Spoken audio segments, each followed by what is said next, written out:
Hayyakum jami'an tahiyatul Islam, tahiyatu min indillah, tahiyatu ahli jannah, rahmatan barakan fi. Assalamualaikum warahmatullahi wabarakatuh. Alhamdulillah, salatu wassalamu ala Rasulillah wa ala alihi wa sahbihi wa mawala, wa la hawla wa la quwwata illa billah. Kita sudah masuk ke malam ke-15. Ya. Malam ke-15. Kalau dalam sebuah riwayat dikatakan bahwa puasa itu, Ramadan itu terbagi menjadi 3 bagian. Awaluhu rahmah, awalnya adalah kasih sayang Allah. Awsatuhu maghfirah, dan pertengahannya adalah ampunan dari Allah. Wa akhiruhu itqum minan nar, dan akhirnya adalah bebas dari api neraka. Tiga-tiganya kita butuh kasih sayang Allah, kita butuh diampuni Allah, dan kita butuh dibebaskan dari api neraka. Karena kalau orang sekedar dijamin masuk surga, masih ada kemungkinan mampir ke neraka dulu. Tapi kalau orang udah dijamin masuk neraka, nggak ada tempat baginya kecuali surganya Allah Subhanahu wa Ta'ala. Nah, pada kesempatan kali ini Al-Fakir ingin membahas tentang keutamaan menafkahi anak dan istri. Ini ibu-ibu pasti langsung dengar mati. Yang pertama, saya kasih gambaran besarnya dulu. Dalam Islam, Allah meletakkan suami sebagai qawwam. Dalilnya udah sama-sama hafal. Ar-rijalu qawwamuna 'alan nisa. Ar-rijalu di sini adalah suami, bukan sembarang laki-laki, tapi suami maksudnya adalah qawwam bagi istri. Kenapa suami jadi qawwam? Dijelaskan di ayat yang sama, bima faddalallahu ba'duhum ala ba'd. Karena Allah melebihkan suami atas rizki, lebih kekuatannya, ya, dan seterusnya. Wa bima anfaqu, dan atas nafkah yang diberikan kepada anak dan istri. Nah, ternyata nafkah yang kita berikan kepada anak dan istri dalam pandangan Islam begitu luar biasa keistimewaannya. Saya sebut 8 di antaranya. Mudah-mudahan kita semakin semangat dalam mencari nafkah, karena pada hakikatnya bukan kita ngasih, ya, bukan kita ngasih, tapi kita sekedar menjadi perantara Allah memberi rizki kepada anak dan istri kita. Yang pertama, melaksanakan perintah Allah dan Rasulnya. Dalam surah Al-Baqarah ayat 233, panjang ayatnya, cuma saya kutip bagian pentingnya. Wa 'alal mauludi rizquhunna wa kiswatuhunna bil ma'ruf la tukallafu nafsun illa wus'aha. Dan kewajiban kewajiban ayah untuk memberi makanan dan pakaian kepada para ibu secara ma'ruf. Secara ma'ruf kayak gimana? Ya biasa adatnya kayak gimana? Ikutin adat. Kalau biasanya dicuci, ya udah dicuci. Kalau biasanya setiap mau pakai baju harus beli, nggak mungkin juga sih ya. Lalu dalam sebuah hadis riwayat Imam At-Tirmizi, Nabi Muhammad mengatakan, khairukum li ahli. Sebaik-baik kalian adalah yang paling baik kepada keluarga kalian. Ahli itu dalam bahasa Arab bermakna istri dan anak.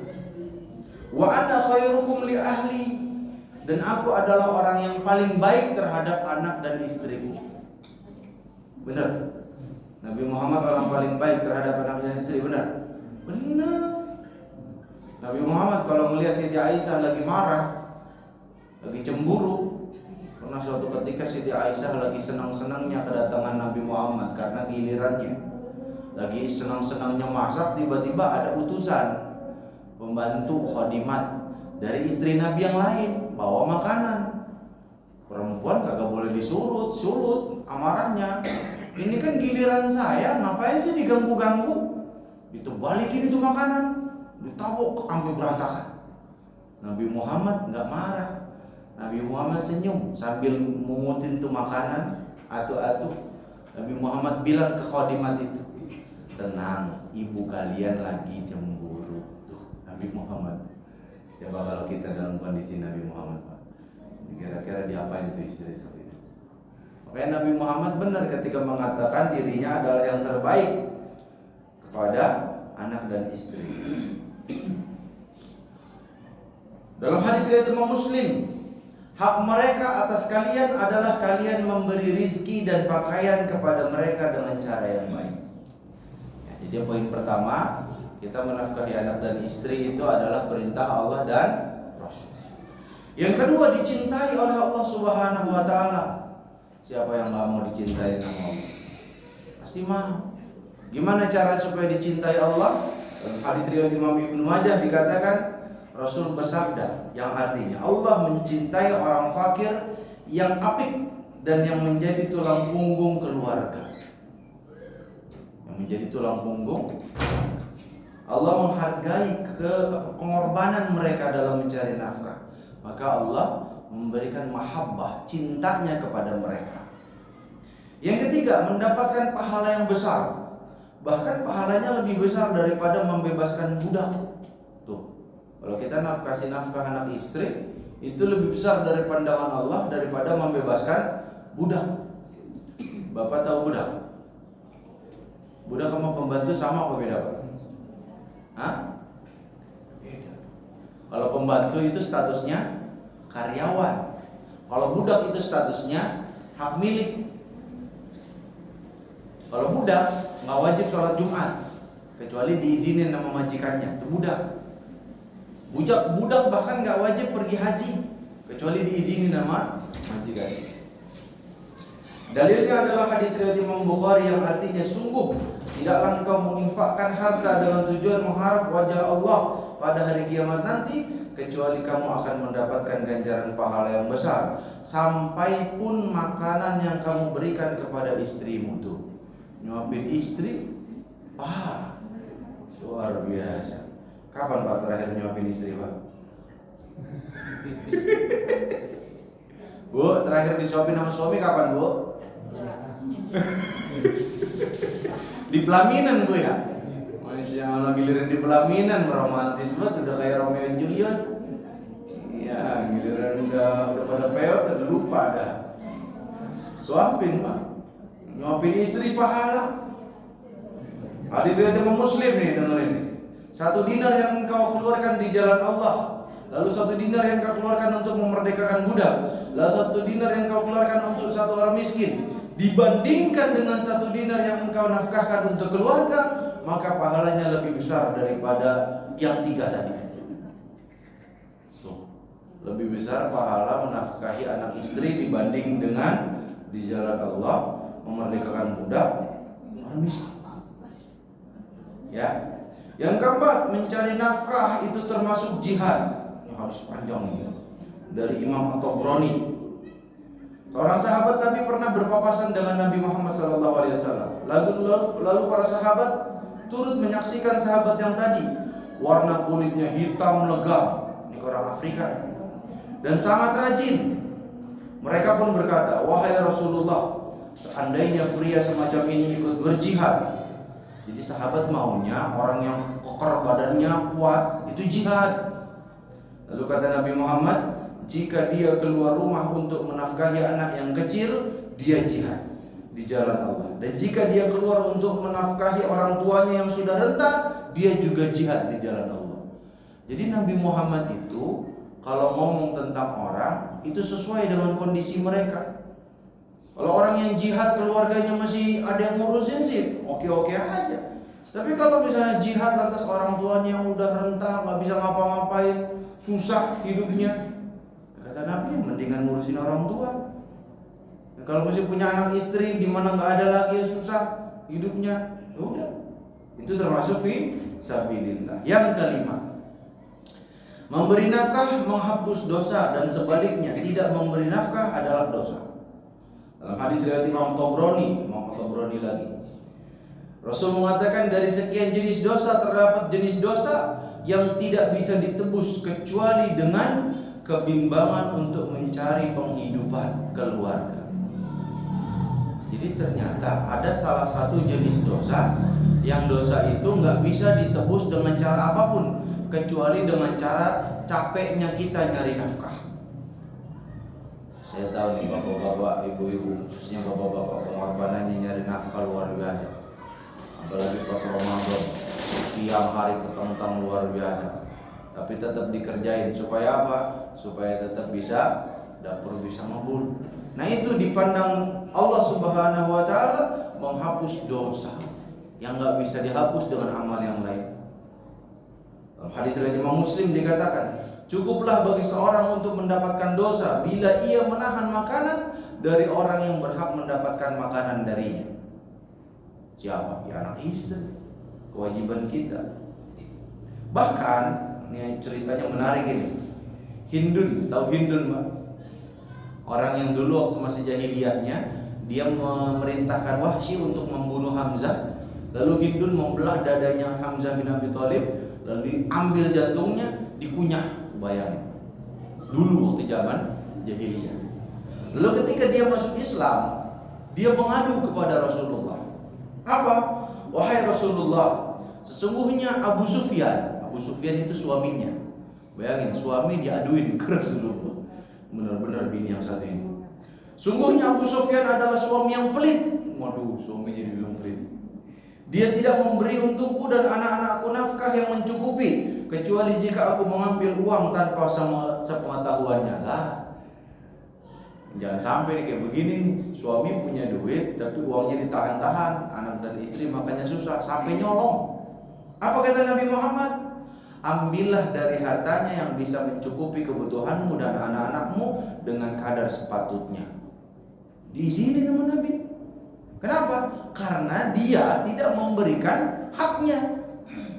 Kecuali kalau Abu Sufyan orang yang nggak belit, ya, istrinya ngambil dosa. Kalau ini boleh. Tapi ingat, ini nggak boleh terapin sama ibu-ibu sekalian, nggak boleh. Kalau ini kan konteksnya itu perempuan ngadu ke Nabi Muhammad sebagai hakim. Nah, kalau ibu-ibu mau melaksanakan hadis ini harusnya ngadu dulu ke pengadilan agama sono.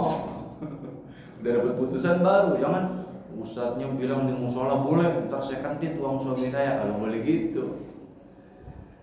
Yang keenam, nafkah seorang kepada keluarganya bernilai sedekah bahkan prioritas utama. Dalam hadis riwayat muttafaqun alaih, berarti Bukhari Muslim, muttafaqun alaih.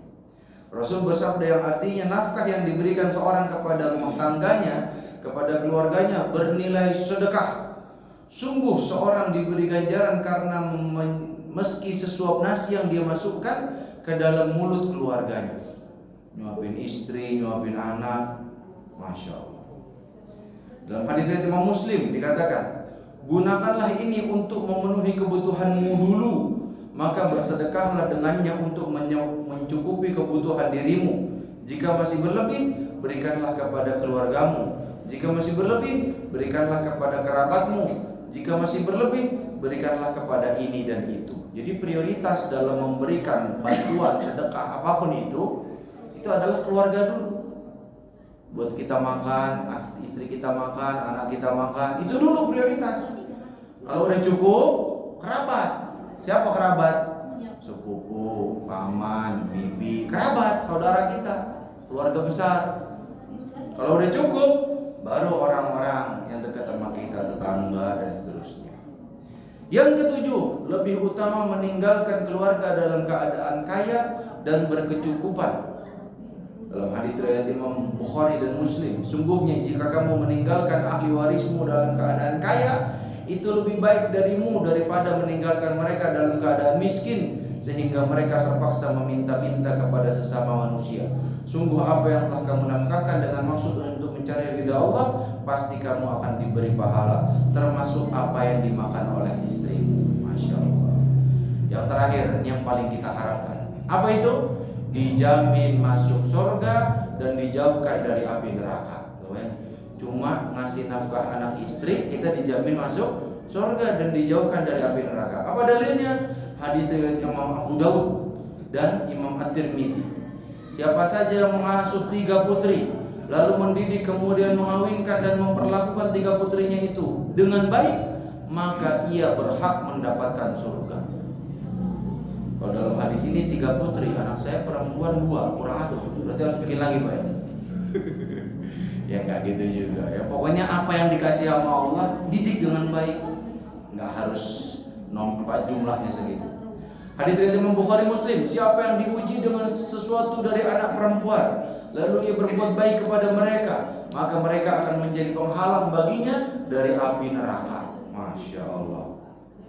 Dalam hadis riwayat Imam Ahmad, barang siapa yang mengeluarkan hartanya untuk keperluan kedua anak perempuannya, kedua saudara perempuannya, atau kedua orang kerabat perempuannya dengan mengharap pahala dari Allah, lalu Allah mencukupi mereka dengan karunia-Nya, maka amalan tersebut akan membentengi dirinya dari api neraka. Terakhir, Rasul bersabda, hadis riwayat Imam Abu Ya'la, siapa yang baik sholatnya, banyak keluarganya, sedikit hartanya, dan tidak gibah terhadap umat Islam, gibah itu gosip, kelak ia akan bersamaku di surga seperti dua jari ini. Beliau mengisyaratkan begini. Masya Allah, luar biasa. Tapi pertanyaannya, kenapa yang disebut perempuan mulu? Ada yang tahu kenapa? Hikmahnya kenapa? Yang disebut tadi, siapa yang mengurus anak perempuan, siapa yang, dan seterusnya. Kenapa yang disebut sama Nabi anak perempuan? Kenapa enggak anak laki-laki? Ada yang tahu alasannya? Karena di zaman jahiliyah orang malu punya anak perempuan. Bahkan Umar bin Khattab dalam sebuah riwayat dikatakan pernah membunuh anak perempuannya sendiri karena malu punya anak perempuan. Datang Islam mengajarkan nggak ada bedanya anak laki-laki maupun anak perempuan. Selama mereka dididik dengan baik, mereka akan dapat menjadi jalan kita menuju surga dan membentengi kita dari neraka. Aku qouli hadza, mungkin itu yang bisa saya sampaikan. Semoga menjadi motivasi kita untuk semakin semangat mencari nafkah untuk anak dan istri. Semoga bapak-bapak sekalian dan ibu-ibu sekalian dilapangkan rezekinya oleh Allah Subhanahu wa taala sehingga bisa memenuhi kebutuhan keluarga, kebutuhan kerabat, membantu tetangga dan orang-orang yang membutuhkan. Itu aja bisa saya sampaikan. Assalamualaikum warahmatullahi wabarakatuh.